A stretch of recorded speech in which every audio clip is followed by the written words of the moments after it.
Final update. Am I the a-hole for leaving my fiancé after I learned there were strippers at her bachelorette party? Original post. What the title reads basically. I, 29 male, and my ex-fiancé, 29 female, were together for 5 years. We should have been married now and during normal conditions, but I broke up with her and canceled the wedding 2 days before it because they invited male strippers to the bachelorette party. I am personally not a fan of these parties, but reluctantly agreed after both groom and bride side confirmed that we would keep it simple. I told my ex-fiancé I am not comfortable with strippers or other kind of crazy things. She agreed. I also told my friends if they were to do a stupid thing without me knowing, we would have problems. I stayed at my friend's summer house and chilled there by the pool. Did some WoW raids and played board games. My ex-fiancée and her friends went to a restaurant, then rented a Airbnb. There was no problem during the night and the next day. I asked how things went, and she and her close friends said it was really chill and good. We returned to the city center after that. I encountered another bridesmaid that day when I was shopping for a bracelet for my ex-fiancée for her upcoming birthday. I asked that girl how's everything as we were in the same department at the college, but rarely talk now. She is closer with my fiancé than me. She said, it's going good and last night was crazy with all the strippers. After saying that, she looked uncomfortable. I asked her about the details, but she was not willing to tell. I think she realized she should not have talked about it. I laughed, said goodbye, and left. I confronted my fiancé and she seemed surprised about it. She was denying it at first, then told me that nothing crazy happened and one of the bridesmaids invited strippers. I reminded her that it was a strict boundary for me. I asked about the details, but she said that there was nothing much with the strippers, just solo dances, and that's it. I told her I need some time to think. Almost all the bridesmaids messaged me ensuring nothing happened when I was on my way back home. Definitely not coordinated. Things happened after that, but in the end, I decided to break up and cancel the wedding. I lost some money since it was only 2 days before the wedding. Things are not cool right now.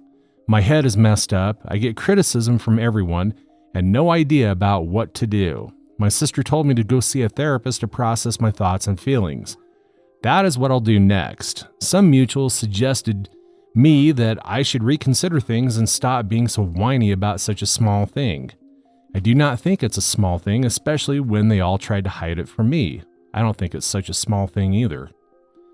Now for the top of comments before reading the update. This is strangely similar to something that happened recently on 90 Day Fiancé. Edit, a lot of people saying disagreements about strippers, etc. is common, which sure, but it was the detail about playing MMO games by the pool at the bachelor party that got my attention. But I'm not saying OP's story is fake, it just reminded me of the 90 Day thing. Because this happens a lot, some people think that cheating in the bachelorette party is correct. It's so dumb. Oh yeah, a buddy of mine had a job programming POS systems, and most of it was in restaurants and hospitality. Traveled to many bachelor and bachelorette destinations, and this topic came up a bunch. Pretty much all the bartenders, waits, staff said that it's more often that the bachelorette parties that are more wild and have a significantly higher rate of infidelity than male bachelor parties. They said many of them just flat out come knowing that they are going to cheat on their soon-to-be husband and some of the other girls cheating on their partners. It's rarely a we drank too much thing and got caught up in the moment. In college, along with my roommate, worked out at a gym full of steroid dudes in the late 80s. Got to know a couple of the dudes. They were also strippers and asked if we could set props for them when they danced, both the male and female dancers. 100% of the bachelorette parties had at least one person to hook up with the dudes. The bachelor parties were tame in comparison, mainly due, I think, because the female dancers didn't go along with that for the most part. At least 2 of those dudes took penicillin daily in the 80s because they kept catching STDs. Yuck. Absolutely. I ran a nightclub in New York City for about 10 years, and the things that we would see. Groups of girls tend to get a little more crazy outwardly, but I guess I wonder what people count as cheating, and if there is a bit of a double standard for batch versus bachelorette. One group tends to be more obviously rowdy, but doesn't necessarily follow through. The other pretends to be chiller as it is more socially acceptable, but then gets more secretly creepy. I had a whole drawer of men's wedding rings. After 10 years, maybe one engagement ring. Not taking a side here at all, just an interesting discussion. Now for the updates. Update 1. I read most of the comments in the original post and thank you for the advice. My problem was that not her being blindsided by her friends, but lying. Every bridesmaid told different things and none of them gave details about what happened. I believe you can understand it just shatters the trust and makes you think that there is something going on. I thought there was something wrong with me after reading the comments. There were a lot of yes, you're the a-hole, and I thought that I should apologize. One of the bridesmaids reached out to me last evening. I suspect that she saw the post somewhere and recognized it. I knew my fiancé was having problems with her friends since last week, but I did not know the extent.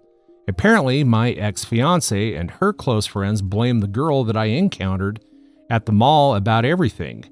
This divided the group and led into a verbal fight. I will skip the personal details here, but in the end, she told me my ex-fiancé and other bridesmaids got sexual with the strippers. My fiancé was the only one who had a boyfriend, fiancé, or spouse, at least monogamously, there to my knowledge.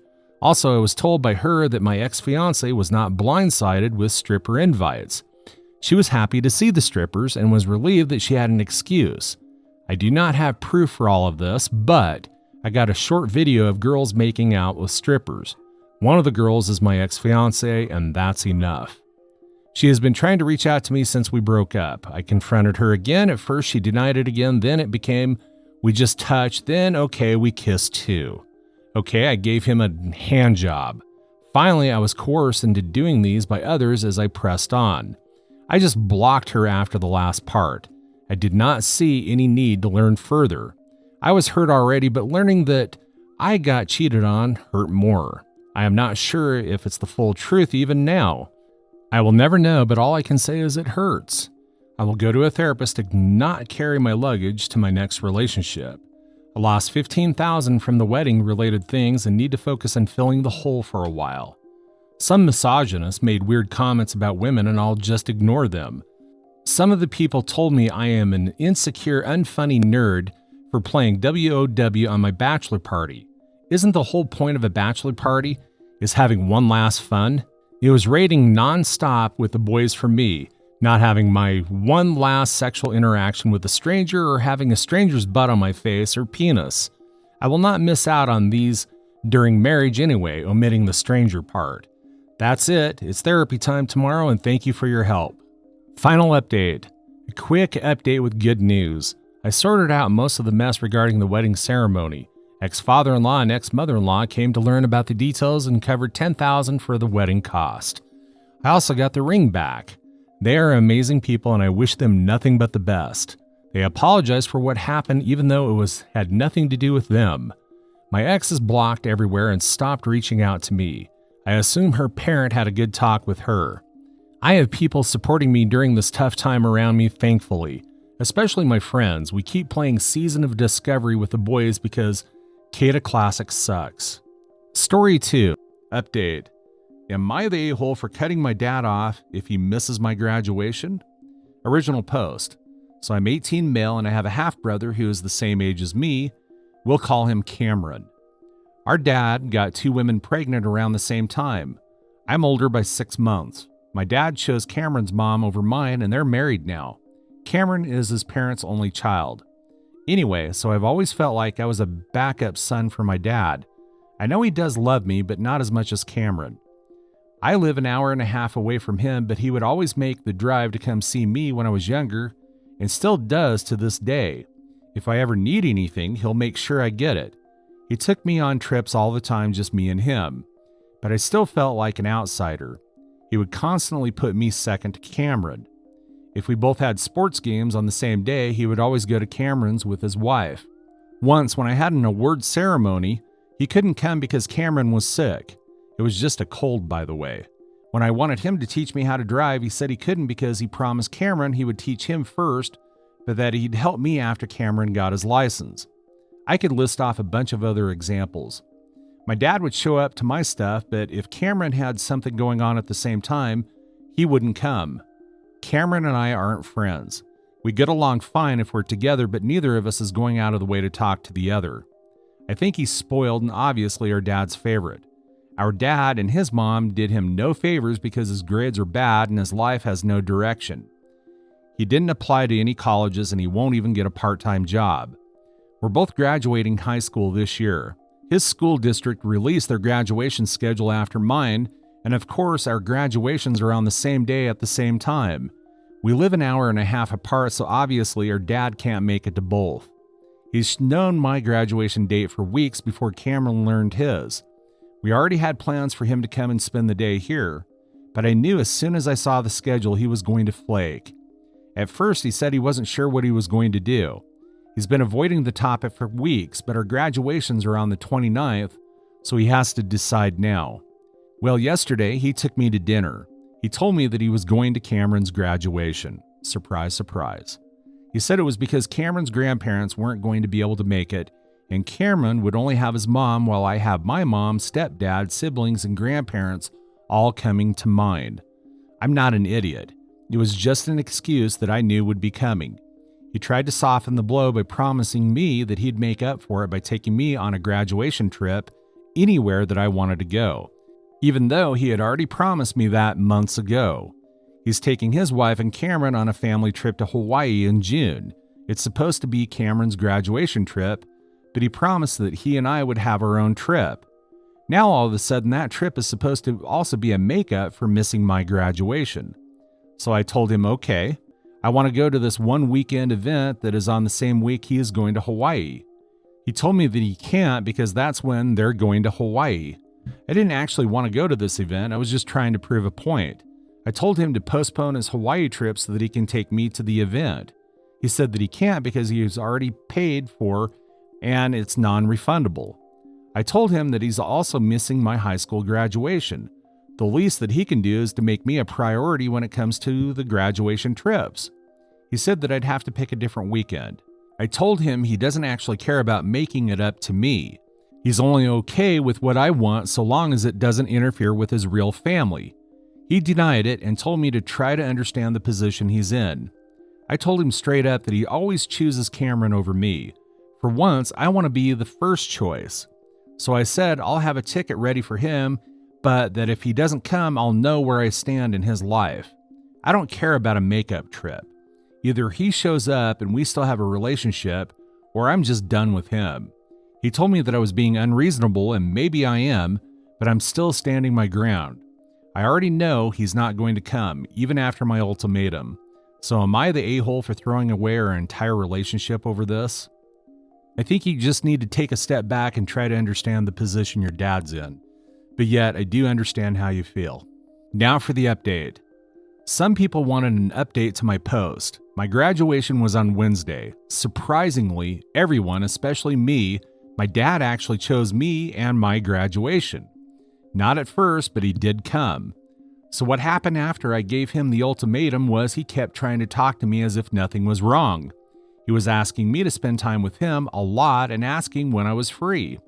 Basically, either feeling guilty or trying to compensate for choosing Cameron. I never met with him. Cameron messaged me to tell me to stop being an a-hole and to get over it because apparently our dad was stressed about the whole thing. I just blocked Cameron and moved on. On the day of my graduation, my dad told me he was coming down to spend the day with me before he had to go home to go to Cameron's graduation. At first, I told him not to bother because there's no point in showing up here if you're just going to leave before the actual ceremony. But he ended up coming anyway. We had a small get-together at my house with my mom's side of the family. My dad was there acting as if nothing was wrong. It was annoying. I refused to take pictures with him because I told him I'm taking pictures at my graduation. If you want pictures with me, then you can show up. A few hours before the ceremony, he said that he had to head out. I said goodbye forever and he pulled me aside to talk. He was trying to justify his decision again. I told him I was serious about what I said. I will not talk to him ever again. I made it clear that this isn't something that I'm going to be mad about for a bit and then get over it.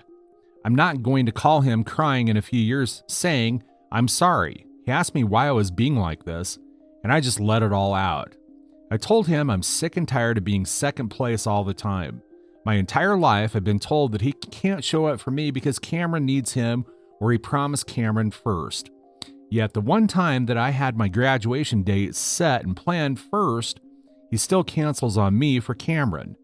I asked him to give me one good reason why he has to go to Cameron's graduation over mine. Specifically, no, this is a tough situation. I can't be in two places at once, etc. He said because if he doesn't go to Cameron's graduation, he has to deal with a pissed off wife and his entire home life will be tense. I asked him why can't his wife and Cameron ever be the ones he apologizes to and asked to try to understand. Why do I always have to be purposely handed the short straw? He didn't have an answer. I told him I hope Cameron gets his life together because right now he's on a nosedive trajectory that ends with him still living at home rent-free in his 30s with a girlfriend he can't afford to give a ring to, let alone a wedding, and 3 kids who are being raised by my dad's wife. I didn't care anymore at that point. It's true. Cameron's a loser. And I told my dad good luck because he's the one that's going to be taking care of you when you're old. I'm out. I guarantee Cameron takes their money and puts his parents in the absolute cheapest nursing home he can find. They failed him by spoiling him and treating him like he's perpetually 5 years old. Dad still ended up leaving anyway. I refused to hug him and told him I'm done with him. That kind of ruined my mood, but once I got to school and started hanging with my friends, I decided to let it go. I wanted to enjoy my grad night and just forget all the bullshit. After the ceremony, I was shocked to see my dad walking towards me. I was positive he was going to Cameron's graduation. Like gun to my head, get this answer right or you die. Well, I guess I'd be dead because I was 100% sure he'd choose Cameron. He already did, but I guess he turned around and came back. So he hugged me and told me that he's sorry for everything and how he's treated me, and that he does love me just as much as Cameron, even if he's been bad at showing it. I don't really believe that last part, but he showed up, so that's what I'm focusing on. Cameron was pissed, of course, and messaged me from a different number to bitch at me. He was calling me a crybaby and a selfish, saying Dad only went to my graduation because I threw a fit. He doesn't understand that it wasn't me having a tantrum. It was the last straw situation for me. I just sent him a picture of me and her dad at my graduation and told him to get over it. Then I blocked that number too. F him. I'm glad he knows what it's like to be second choice just for once. I'm sure our dad is already bending over backwards to make it up to Cameron anyway, so he'll live. Our joint graduation party is going to be awkward, but hopefully we'll just keep our distance from each other. Oh, and don't worry, I'm not delusional. I know my dad is just going to go back to the same old routine. And now if I ever bring up his unfairness again, he'll always be able to throw it in my face that he came to my graduation over Cameron's. It'll probably be his trump card. Nevertheless, it did feel good to have someone shit on my dad with me in my last post because I was pissed off at him when I posted. I know that he does love me though. Still, I think I'm going to take some advice that I got in that post. I'm not cutting my dad off, but I'm going to stop trying. I have a lifetime of him awarding me with a silver medal no matter how well I do, and I'm tired of it. Cameron can be his favorite son uncontested from now on. I'm just going to live my life and keep my dad at arm's length. I'm not going to try to force him to prove his love for me anymore. That's all for today. If you're enjoying this story, please like the video and share your thoughts in the comments section down below. Thank you.